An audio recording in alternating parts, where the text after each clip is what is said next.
Dear learner, welcome back to the channel. आपका बहुत बहुत स्वागत है। आज हम बात करेंगे स्टैटिस्टिक्स पे। बहुत सिंपल तरीके से मैं एक्सप्लेन करने की कोशिश करूँगा और ओवरव्यू देंगे। डिटेल वीडियो आपको मिल जाएगा मेरे चैनल पे और मटेरियल भी मिल जाएगा। आप एक ओवरव्यू मैं देना चाहता हूँ स्टैटिस्टिक्स का। ये यूजीसी नेट पेपर 1 में भी जो डेटा इंटरप्रिटेशन का क्वेश्चन आता है उसमें हेल्प करेगा, और इकोनॉमिक्स के लिए तो obviously UGC net and other competitive exam में हेल्प करेगा। तो स्टैटिस्टिक्स के बहुत सारे मेजर्स है। हम स्टार्ट करेंगे with measures of central tendency, जो पहला बेसिक आता है।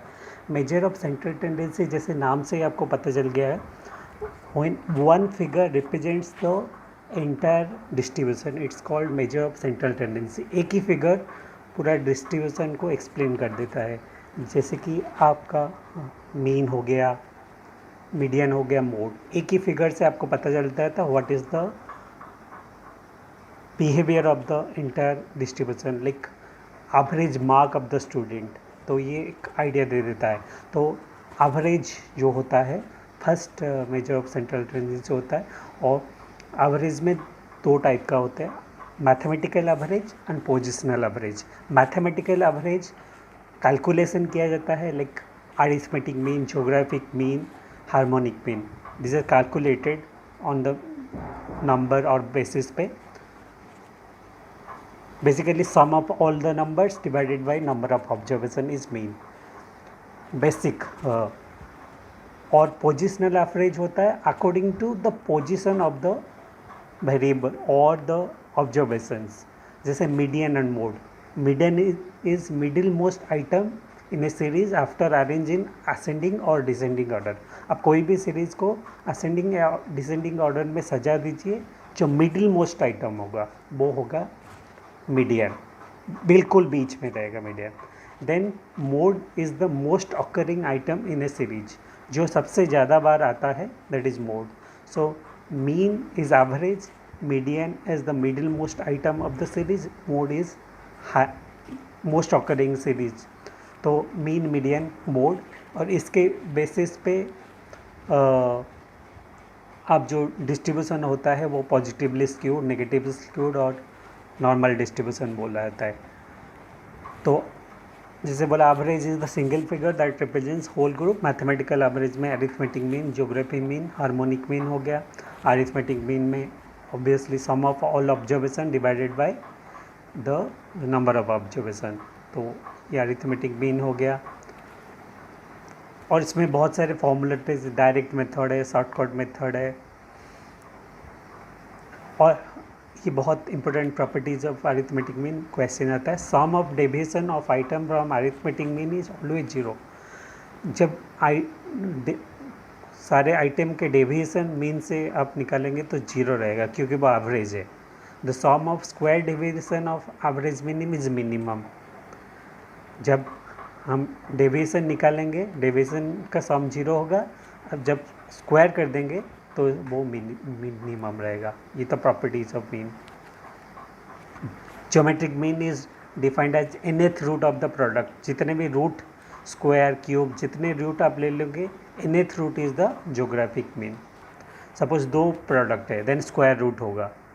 तीन प्रोडक्ट है, क्यूब रूट, क्यूबिक होगा। वैसे nth root is the geometric mean. Similar harmonic mean is based on reciprocal of the item. जितने भी सीरीज है, ऑब्जर्वेशन डिवाइडेड बाय उसका रेसिप्रोकल हम ले लेंगे, 1/x1 plus 1/x2 plus 1/x3 up to 1/xn। और total observation divided by all the reciprocal of items is harmonic mean. Median, जैसे मैंने बोल दिया था, middle most item after arranged in ascending और descending order. Median simple formula में n+1/2 होता है, number of observation +1 divided by 2 median होता है। Then mode is the middle most occurring item, जो मोस्ट फ्रिक्वेंसी जिसका होता है वो मोड होता है। और अभी relationship between mean, median, mode, ये बहुत सारे क्वेश्चन आता है। तीन डिस्ट्रीब्यूशन होता है। एक परफेक्ट सिमेट्रिकल डिस्ट्रीब्यूशन, जिसको हम नॉर्मल डिस्ट्रीब्यूशन बोलते हैं। Then positively skewed, negatively skewed. Perfect symmetrical distribution है मीन, मीडियन और मोड एक ही पॉइंट होता है क्योंकि ये कोइंसाइड कर जाता है. सो नॉर्मल डिस्ट्रीब्यूशन में mean is 0, variance is 1, it is bell shaped and mean equal to median equal to mode, normal जो फिगर आता है. तो ये नॉर्मल डिस्ट्रीब्यूशन में mean equal to median equal to mode. Then आता है positively skewed. Positively skewed में mean greater than median greater than mode होता है. सबसे छोटा होता है मोड, मोड सबसे पहले आ जाता है, then median then mean. Positively skewed में मीन सबसे बड़ा होता है, नेगेटिवली स्क्यूड में मीन सबसे छोटा होता है. पॉजिटिवली स्क्यूड मतलब बहुत ऑब्जर्वेशन लास्ट की तरफ रहेगा, तो ऑब्वियसली मीन भी उस तरफ ही जाएगा. जहाँ ऑब्जर्वेशन मैक्सिमम रहता है मीन उस तरफ जाता है. तो पॉजिटिवली स्क्यूड मीन्स मीन सबसे बड़ा होगा, नेगेटिवली स्क्यूड मीन सबसे छोटा होगा. In positively skewed mean greater than median greater than mode, mode पहले आ जाएगा फिर मीडियन फिर मीन. नेगेटिवली स्क्यूड जैसे बोलने वाला मीन सबसे छोटा फिर मीडियन फिर मोड. मोड हमेशा बीच में आएगा और दोनों साइड में मीडियन और मोड आएगा.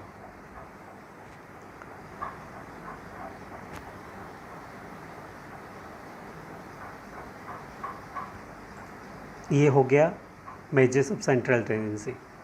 Then measures of dispersion. Central tendency में जैसे मैंने बोला था एक figure gives about one figure represents the series. वैसे डिस्पर्सन बोलता है measure of variation of item. जो हमारा सेंट्रल टेंडेंसी का कोई भी फिगर है उससे जो अदर वेरिएबल्स है वो कितने दूर में है. बेसिकली एक मीन हो गया, मीडियन हो गया, मोड हो गया, इससे फिगर कितनी दूर में है वो बोलता है मेजर ऑफ डिस्पर्सन. तो measure of dispersion is basically major of variation, कितना वेरिएबिलिटी कितना स्प्रेड है बेसिकली बोला जाता है. मेजर ऑफ वेरिएबल्स डिस्पर्सन में 4-5 चीज़ें आता है. Range, interquartile range, mean deviation, standard deviation, coefficient variation. ये 5 मैथमेटिकल होता है, एक ग्राफिकल होता है, उसको लॉरेंज कर्व बोलते हैं, बहुत फेमस है.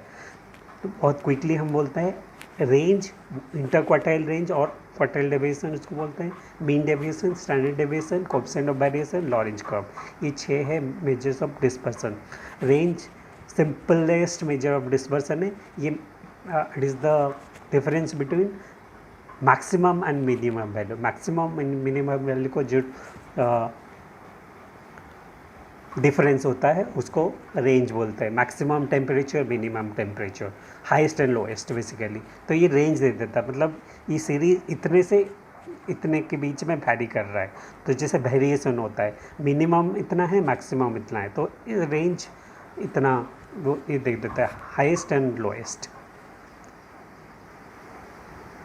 Then coefficient of range L-S plus by L plus S. Coefficient of range basically largest minus smallest divided by largest plus smallest. आप जब कर दोगे तो कोएफिशिएंट ऑफ रेंज आ जाएगा. सेकेंड आता है क्वार्टाइल डेविएशन और inter quartile range. Quartile deviation जब सीरीज 3 हिस्सों में डिवाइड होता है, उसको 4 हिस्सों में, उसको क्वार्टाइल बोलते हैं. इक्वली डिवाइड होता है 25%, 25%, 25%, 25%. 4 क्वार्ट. तो if series is divided into 4 quarters it is called quartile division. Similarly और जितने हम सीरीज का डिफरेंस डिवीजन करते जाएंगे सिमिलरली रहता है. क्वार्टाइल डिवीजन, फिर आगे सेप्टा 1/10 होता है, 1/5 होता है, 1/4 होता है. जितने आप आगे डिवीजन करते जाएंगे आपको मिल जाएगा उस टाइप का division. Quartile division is simple सब हम रहे Q3 minus Q1 divided by 2. Q3 is third quartile, Q1 is first quartile. Q3 minus Q1 divided by 2 is quartile division. Interquartile range क्या होता है? Third quarter minus first quarter, Q3 minus Q1. Inter quartile range को divided by 2 कर देंगे तो quartile deviation आ जाता है। Similarly coefficient of quartile deviation Q3 minus Q1 divided by Q3 plus Q1, ये हमेशा कोएफिशिएंट रहता है। उसके बाद मीन डेविएशन, जब हम डेविएशन को मीन से माइनस करते हैं तो वो मीन डेविएशन होता है। Mean deviation difference between upper quartile and lower quartile from mean, तो x minus x bar divided by n। जब हम मीन से लेते हैं मीन डेविएशन फ्रॉम मीन, तो हम मीन से माइनस करते हैं x minus x bar divided by n। जब मीडियन से हम लेते हैं x minus median divided by n, तो बेसिकली हम किससे लेते हो वो mean deviation can be computed either from mean और मीडियन। फिर standard deviation very popularly use. Standard deviation concept was first given by Karl Pearson, very important. Karl Pearson ने 1893 में स्टैंडर्ड डेविएशन कॉन्सेप्ट दिया था। Standard deviation is mostly widely used measure. It is also called root mean square deviation. आप जितने mean square आएगा उसको square root कर देंगे तो स्टैंडर्ड डेविएशन हो जाएगा।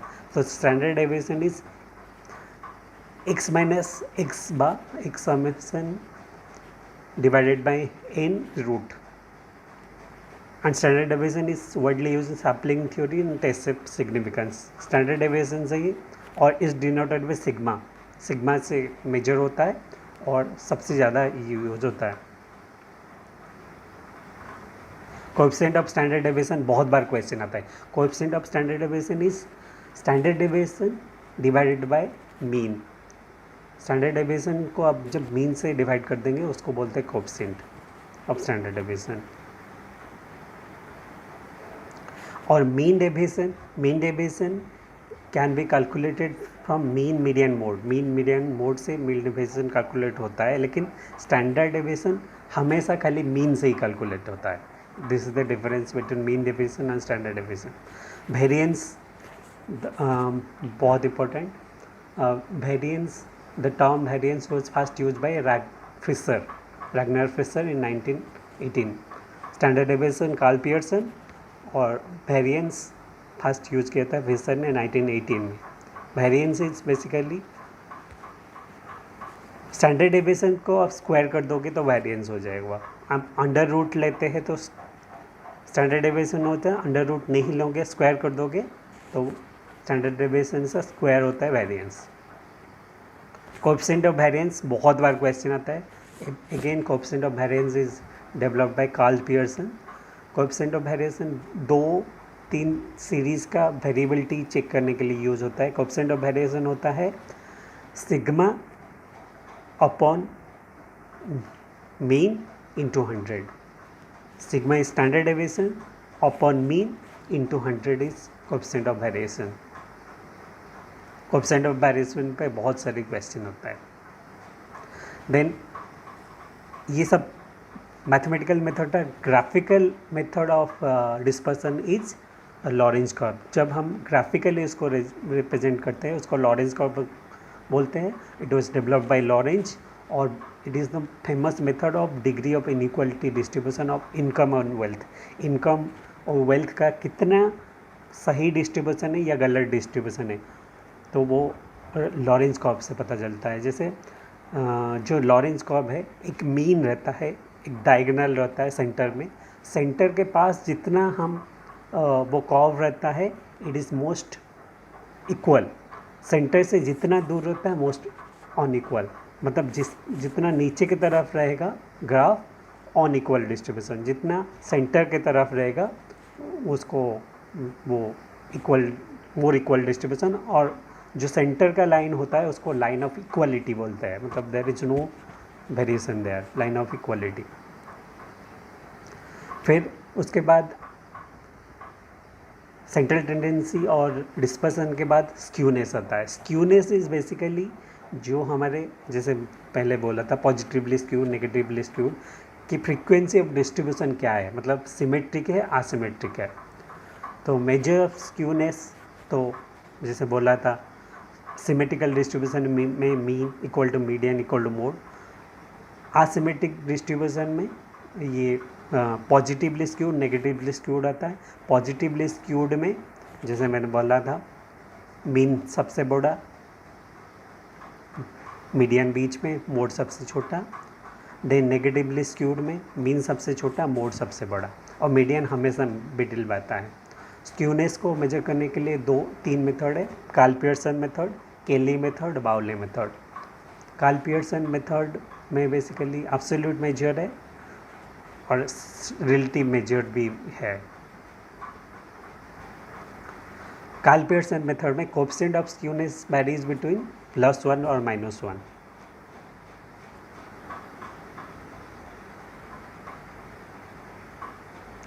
स्क्यूनेस के बाद आता है kurtosis and correlation. Kurtosis basically होता है जैसे हमारा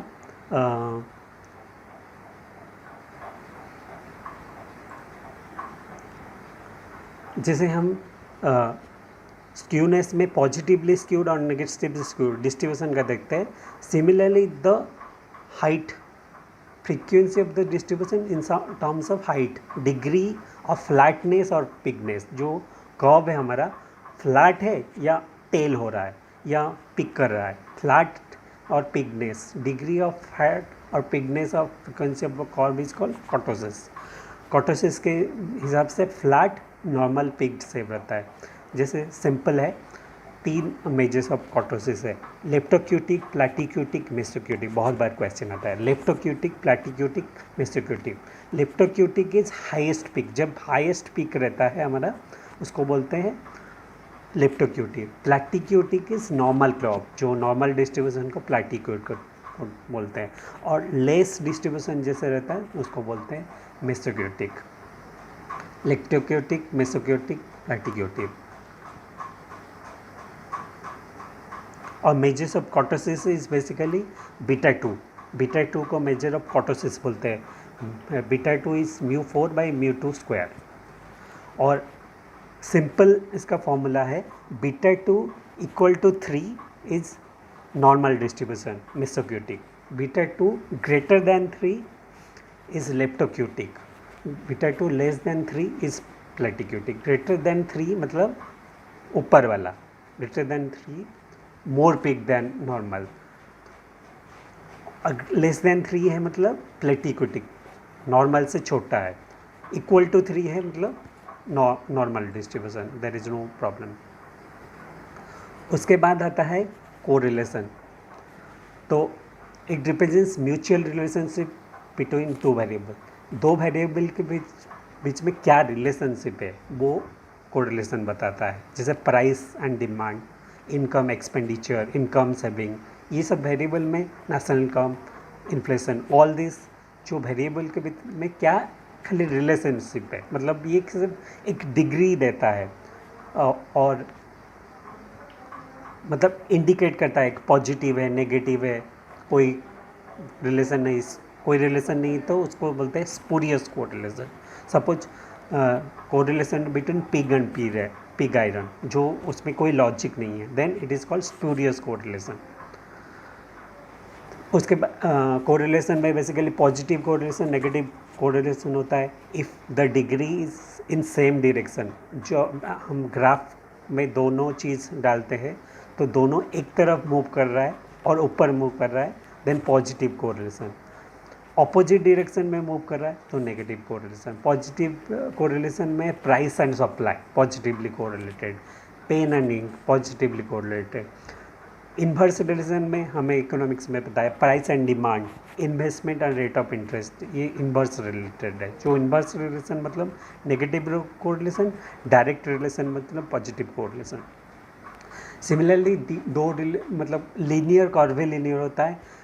if there is constant ratio then it is linear, degree of change equal है तो if 2 variables x and y changes in constant ratio then it is called linear regression.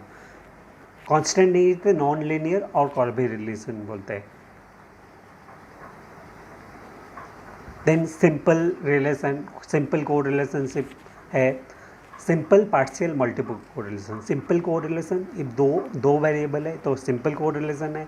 Partial correlation है 2 और more variable, multiple more than 3 है तो multiple correlation बोलते हैं। Degree of perfect correlation is, और correlation plus -1 से +1 के बीच रेंज करता है। +1 is perfect correlation, -1 is negative correlation. High degree of correlation जितना क्लोज टू 1 रहेगा +1, then degree of correlation is more. जितना क्लोज टू माइनस रहेगा degree of correlation is less. 0 है तो देर इज एब्सोल्युटली,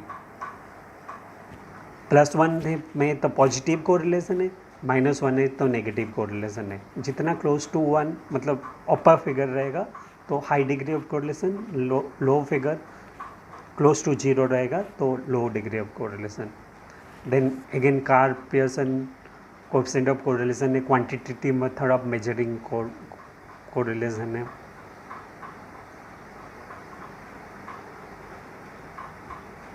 बहुत सारे फॉर्मूलेज उस पे है। कोरिलेशन के बाद बहुत सारे कॉन्सेप्ट होता है, मतलब बहुत बार पूछा जाता है T test, F test, Z test, chi square test. बहुत सिंपल तरीके से मैं ट्राई करूँगा इसको एक्सप्लेन करने के। पैरामेट्रिक टेस्ट जो होता है, पैरामेट्रिक टेस्ट जो होता है, T test, Z test, F test parametric test होता है, और अदर टेस्ट होता है non parametric. T test simplest small sample test. जब आपका सैम्पल साइज छोटा है देन हम उसको टी टेस्ट करते हैं, और T test was developed by William Gosset. 1908 में विलियम गसेट ने दिया था टी टेस्ट। इसको स्टूडेंट टी टेस्ट भी बोलते हैं। T test is basically deviation for population parameter divided by standard error of zeroth sample statistic. सबसे छोटा सीरीज रहे तो टी टेस्ट बोलते हैं। टी टेस्ट में बेसिकली हम टेस्ट ऑफ सिग्निफिकेंस टेस्ट करते हैं, रिग्रेशन कोएफिशिएंट का। 2T थंब रूल जैसे हम बहुत फेमस है कि if number of observation is more than 20 and the value of T then it is significant at 1% level. इसे 2T थंब रूल बोलते हैं कि नंबर ऑब्जर्वेशन 20 से अधिक है, T का वैल्यू 2 से ज़्यादा है, then it is significant at 1% level. Around 2 रहेगा T value, it is significant normal.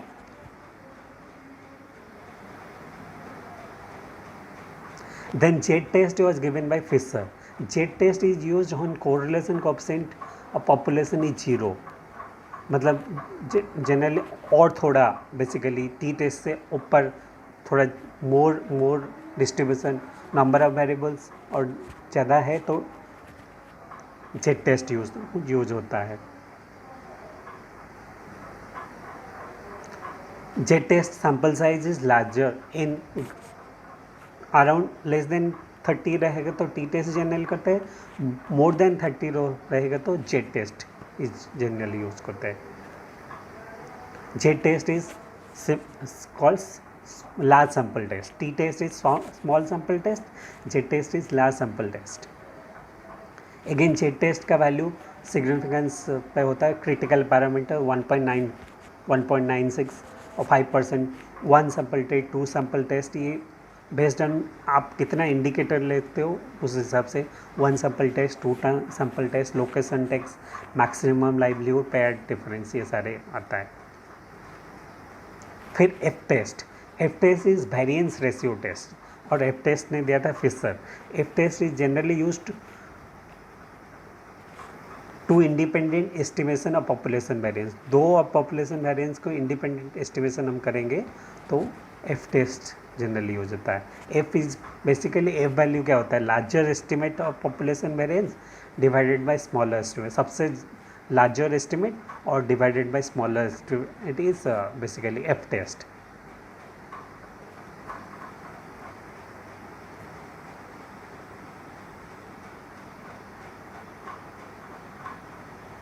और एफ टेस्ट का वैल्यू जो होता है 0 to इन्फिनिटी के बीच में ये करता है। तो ये कंपैरिजन में T test small sample test given by Gauss set, population correlation is 0, variance is unknown. Z test given by Fisher, large sample test, population correlation is not 0, variance is known. Third is F test given by Fisher, again small sample test but two independent distribution में same variance जब होता है ये F test use करता है. फिर then chi square आता है. Chi square test is kind of given by Karl Pearson. General non parametric test है और it is use for test of goodness of fit of R square. और simple random test method भी है. Simple random sampling method में chi square use होता है. Chi square का test का वैल्यू 0 to 1 पे रेंज करता है. और chi square is basically large sample test. एक सैम्पल इज मोर देन 50 से ज़्यादा है तो काई स्क्वायर टेस्ट जनरली यूज़ होता है.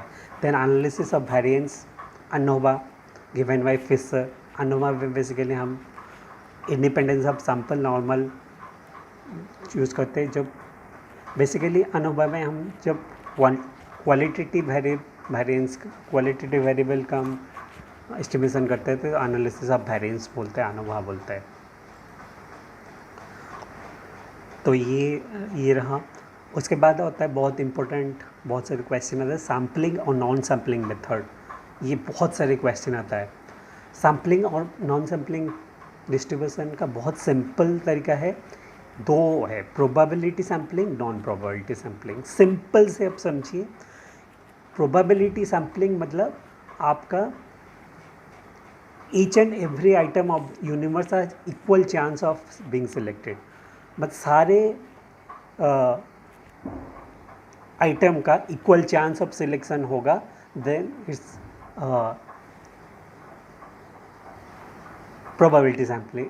मतलब जैसे लॉटरी में किसी का भी लॉटरी निकल सकता है तो इट इज़ प्रोबेबिलिटी सैम्पलिंग.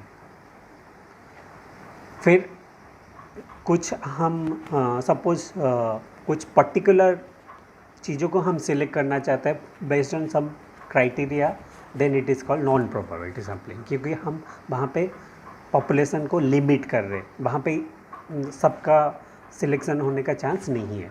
तो प्रोबेबिलिटी सैम्पलिंग मेथड में सिंपल आता है सिंपल रैंडम सैम्पलिंग. जितने भी रैंडम सैम्पलिंग मेथड है प्रोबेबिलिटी सैम्पलिंग है, याद रखिए. Simple random sampling, stratified random sampling, systematic random sampling, multi stage random sampling, cluster sampling, ये सारे प्रोबेबिलिटी सैम्पलिंग मेथड है. नॉन प्रोबेबिलिटी सैम्पलिंग में जैसे जजमेंट आप कर रहे हो, कोटा सैम्पलिंग, कोटा दे रहे हो, कॉन्वीनियंस अपने हिसाब से कर रहे हो, extensive sampling, purposive sampling, snowball sampling, ये सारे नॉन प्रोबेबिलिटी सैम्पलिंग होता है. सिंपल रैंडम सैम्पलिंग जैसे लॉटरी मेथड हो गया.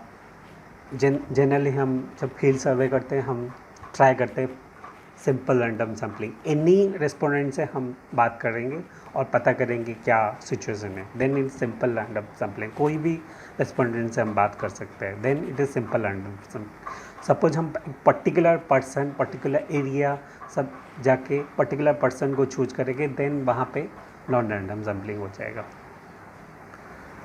स्ट्रैटिफाइड रैंडम जब university units are heterogeneous, homogeneous होता है तो सिंपल रैंडम सैम्पलिंग करते हैं. हेट्रोजीनियस होता है तो हम स्ट्रैटिफाइड रैंडम सैम्पलिंग करते हैं. Stratified means strata means classification. आप जब मल्टी लेवल पे करते हो उसको, पॉपुलेशन को डिवाइड कर देते हैं स्ट्रैटा में, देन स्ट्रैटिफाइड रैंडम सैम्पलिंग करते हैं.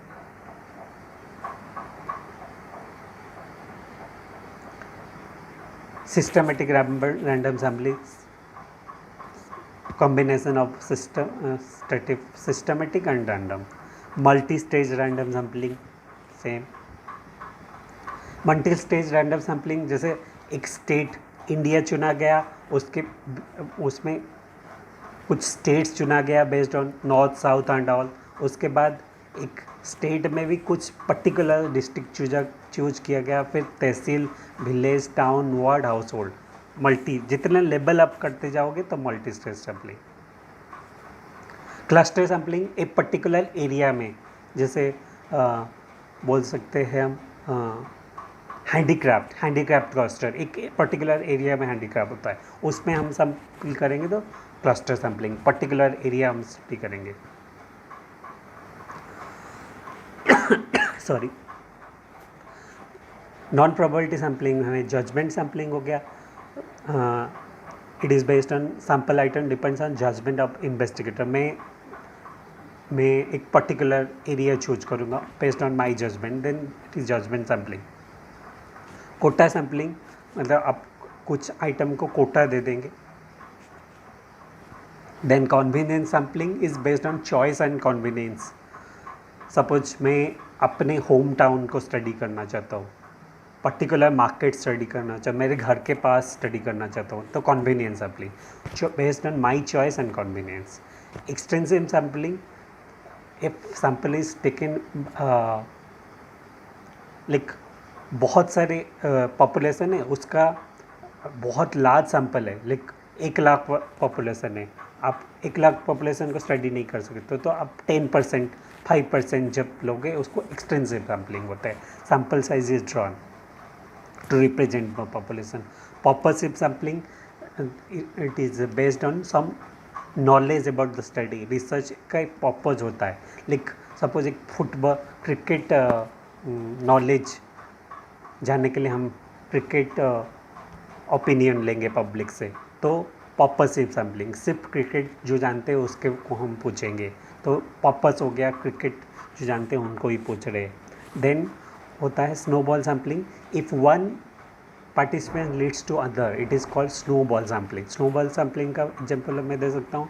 सपोज हम कुछ डिफ़िकल्ट चीज़ें स्टडी करना चाहते हैं, सपोज हम ट्रांसजेंडर स्टडी करना चाहते हैं, या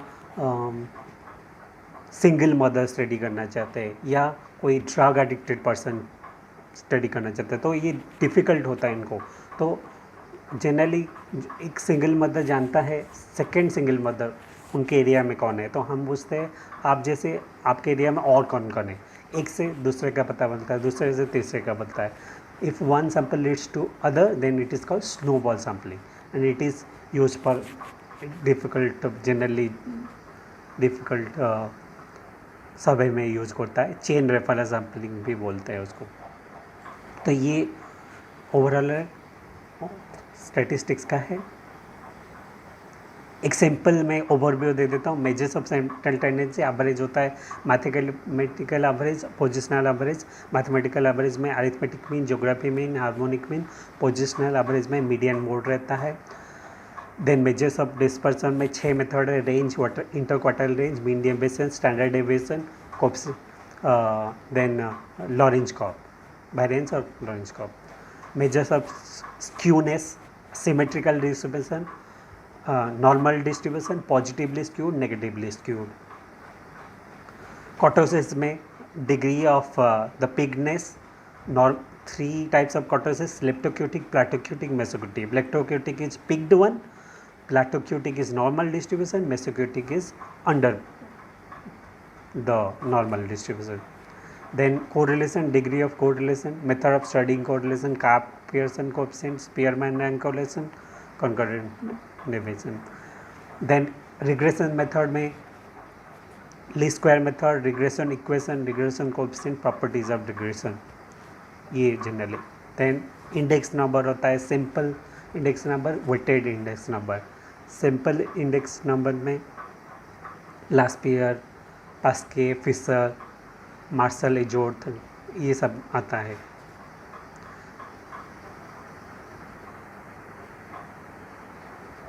देन प्रोबेबिलिटी थ्योरम भी बहुत सारे हैं, उसको हम नेक्स्ट थ्योरी में बोलते हैं। सैम्पलिंग मेथड जैसे बोल दिया था, प्रोबेबिलिटी, नॉन प्रोबेबिलिटी। प्रोबेबिलिटी में random sampling, stratified random sampling, systematic random sampling, multi stage sampling, cluster sampling. Non probability sampling में judgement sampling, quota sampling, convenience sampling, extensive sampling, purposive sampling, snowball sampling, ये सारे। Test of hypothesis में small और large sample test. T test सबसे small sample test होता है, Z test mid sample, F test large sample test होता है। Then type 1 error, type 2 error बहुत क्वेश्चन आता है। टाइप 1 एरर जब नॉल हाइपोथेसिस को आप रिजेक्ट कर देते हो, जो वो टाइप 1 हो जाता है। और फॉल्स हाइपोथेसिस जब आप एक्सेप्ट कर देते हो द टाइप 2 मेथड होता है। Chi square test non parametric होता है, that large sample test generally होता है। एनालिसिस ऑफ वेरिएंस बेसिकली जब हम कोरिलेशन कोड लेते हैं। तो ये ओवरव्यू था और